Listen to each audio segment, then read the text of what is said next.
Novel زندان عشق، تحریر سلمیٰ راجپوت، قسط نمبر 35۔ رات کی تاریکی گاؤں کے پرسکون سے ماحول میں عجب سا سما باندھ رہی تھی۔ ایسے میں وہ چندا کے ساتھ چاچی سے چھپ کر کھیتوں کی جانب آئی تھی۔ بہتی ندی کے صاف شفاف پانی میں پیر ڈالے اب وہ آسمان کی جانب سر اٹھائے چاند کو بڑے غور سے دیکھ رہی تھی۔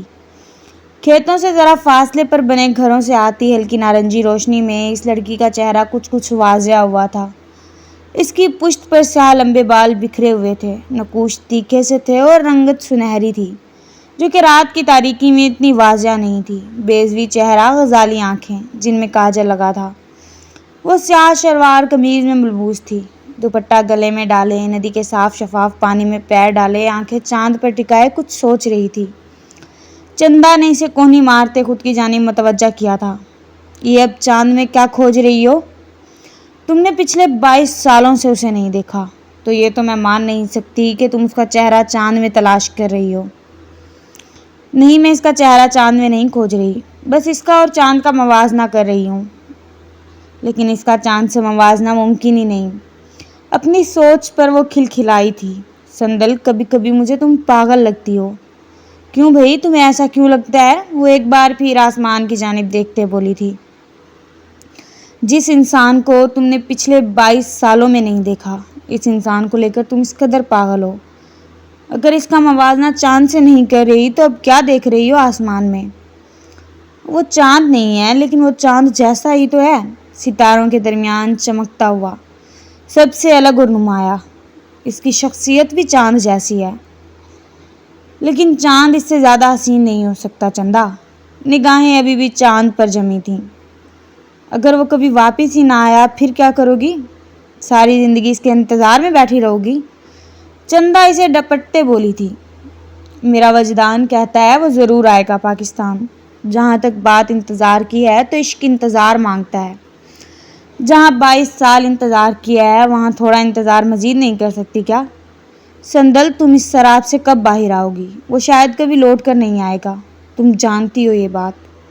ان 22 سالوں میں وہ ایک بار پاکستان آیا تھا، لیکن وہ تم سے ملنے گاؤں نہیں آیا۔ اگر وہ چاہتا تو تم سے ملنے گاؤں آ سکتا تھا۔ تم روز رات کو یہاں آتی ہو صرف اس لیے کہ بچپن میں تم دونوں یہاں آیا کرتے تھے۔ اسے پہروں بیٹھ کر سوچتی رہتی ہو۔ وہ تو شاید تمہیں کب کا بھول چکا، اور جس نے پلٹ کر اپنے گھر والوں کی طرف نہیں دیکھا وہ تمہارے لیے کیوں آنے لگا؟ اس نے کہا تھا وہ لوٹ کر ضرور آئے گا۔ جب لگا زندگی جینی ہے تو واپس آئے گا وہ۔ اس نے وعدہ کیا تھا مجھ سے۔ یہیں اسی جگہ بیٹھا تھا وہ۔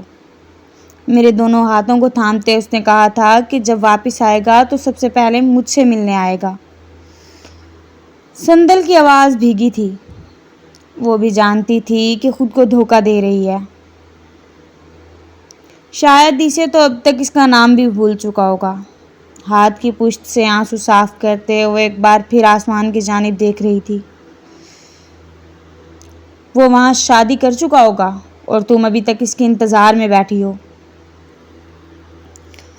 تم میرا دل جلانے کے لیے اس طرح کی باتیں کرتی ہو نا؟ وہ چہرہ ہاتھوں میں چھپائے رو دی تھی۔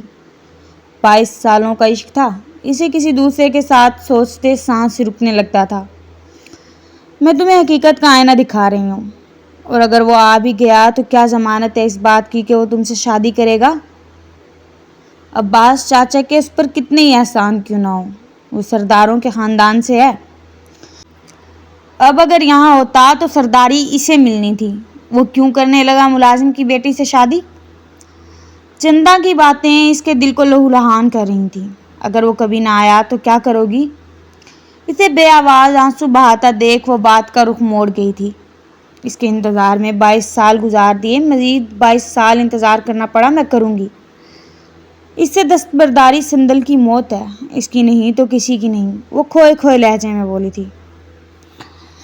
آج یہ آخری بار تھا جو میں تیرے ساتھ یہاں تک آ گئی۔ اماں کو پتہ چل گیا نا کہ ہم کمرے میں نہیں ہیں تو جان نکال لیں گی۔ تیری تو بچت ہو جائے گی، مجھے ان سے کون بچائے گا؟ اور اس سے عشق کا بخار اپنے سر سے جتنا جلدی ہو اتار دے۔ اماں نے دھمکی دی ہے کہ اب کی بار جیسے ہی مناسب رشتہ آئے گا بات پکی کر دیں گی وہ تیری۔ اب وہ انکار نہیں سنیں گی۔ چندا کی بات پر وہ بے چین ہوئی تھی۔ دعا کر چندا، مزید کوئی رشتہ آنے سے پہلے وہ آ جائے، وہ بھیگی آواز پر قابو پاتے بولی تھی۔ کچی عمر کا عشق تھا، کیسے بھلا سکتی تھی وہ اسے؟ اب تو اکثر اسے یاد کرتے وہ خود کو بھولنے لگی تھی۔ تیری یاد میں بیٹھے بیٹھے گم ہو جاتا ہوں میں، اب اکثر میں نہیں رہتا، تم ہو جاتا ہوں۔ سینکڑوں خط تھے جو اس کے نام لکھ چکی تھی، ہر خط میں اسی کا ذکر ہوتا تھا، اسی کی یاد، اسی کی بات ہوتی تھی۔ جب سے لکھنا سیکھا تھا محض اسی کو لکھتی آئی تھی وہ۔ بے بسی کی انتہا یہ تھی کہ اسے کوئی پتہ معلوم نہیں تھا خط بھیجنے کا۔ اس نے کہیں پڑھا تھا یادیں آسیب ہوتی ہیں، وہ یوں پیچھا نہیں چھوڑتی، یادیں واقعی پیچھا نہیں چھوڑتی۔ وہ زندگی میں 2 بار بری طرح ٹوٹی تھی۔ ایک بار تب جب اس کے باپ کا جنازہ لایا گیا تھا، ایک بار تب جب وہ پاکستان سے جا رہا تھا۔ کتنا روئی تھی وہ۔ اس نے بھی تو وعدہ کیا تھا کہ وہ پاکستان آئے گا۔ شاید چندا صحیح کہتی ہے، وہ کبھی واپس نہیں آئے گا۔ یا خدا، میں کیسے کسی اور سے شادی کر سکتی ہوں؟ اور اگر وہ کسی اور کا ہو کر واپس آیا پھر میں کیا کروں گی؟ اس سے آگے وہ کچھ سوچ نہیں پائی تھی۔ اتنے سالوں میں آج تک کبھی کوئی خط، کوئی بات، کوئی کال، کچھ بھی تو نہیں آیا تھا اس کی جانب سے۔ تم جانتی ہو وہ گاؤں کیوں نہیں آیا تھا؟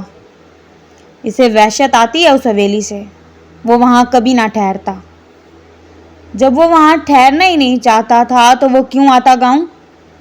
اور تم یہ بھی جانتی ہو کہ یہاں سے سردار خود اس سے ملنے گئے تھے، وہ تو ان سے ملنے بھی نہیں آیا۔ اتنا سب کچھ جانتے ہوئے بھی تم مجھے ہرٹ کرتی ہو، جان بوجھ کر مجھے تکلیف دیتی ہو۔ تمہیں آخر ملتا کیا ہے مجھے تکلیف دے کر؟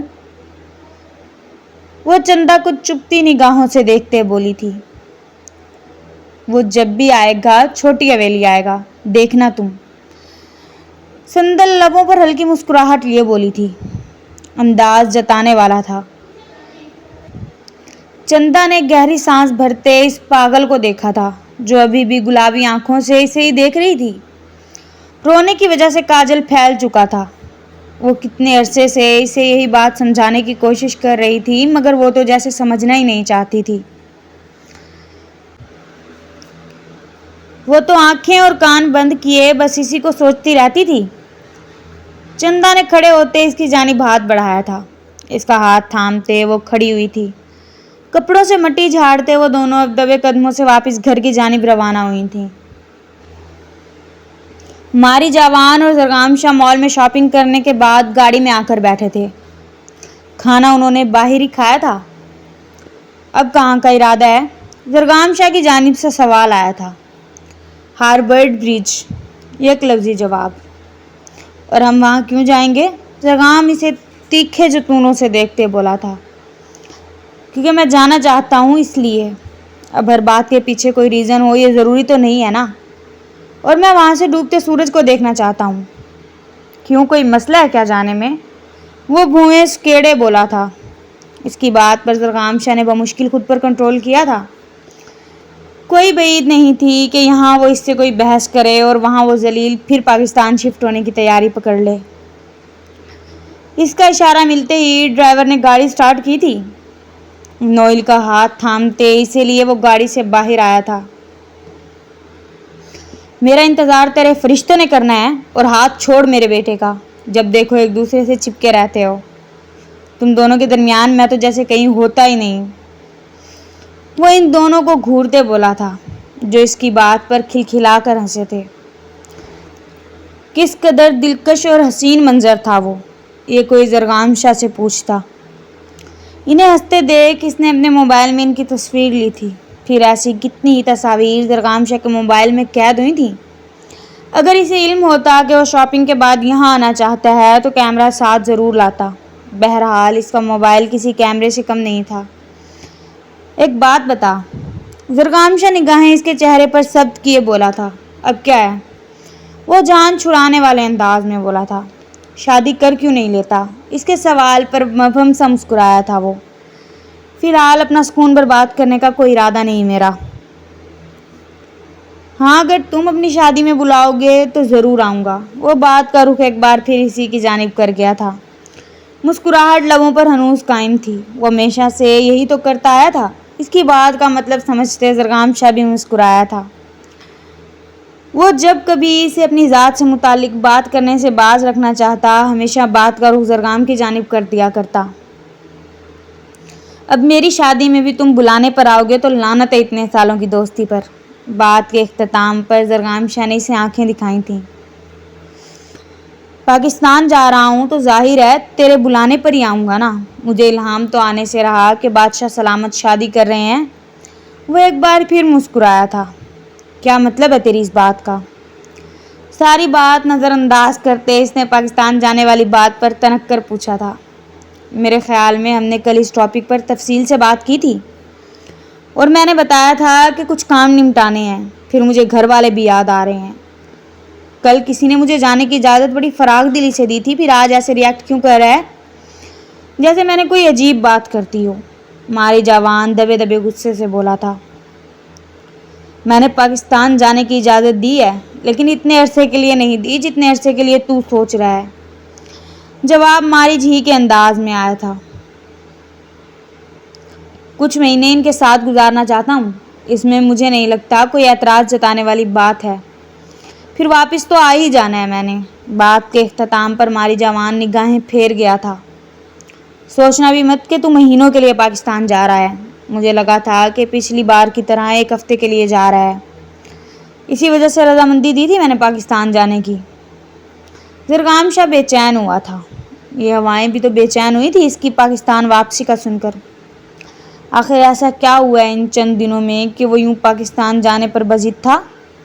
زرگام شاہ سوچتے بے چین ہوا تھا۔ کم از کم 2 مہینے۔ 2 مہینے تو اپنے گھر والوں کے ساتھ گزار ہی سکتا ہوں، اور پھر میں نے تیرے ساتھ کون سا ایگریمنٹ کیا ہوا ہے جو میں زیادہ دنوں کے لیے نہیں جا سکتا؟ وہ بھڑکتے لہجے میں بولا تھا۔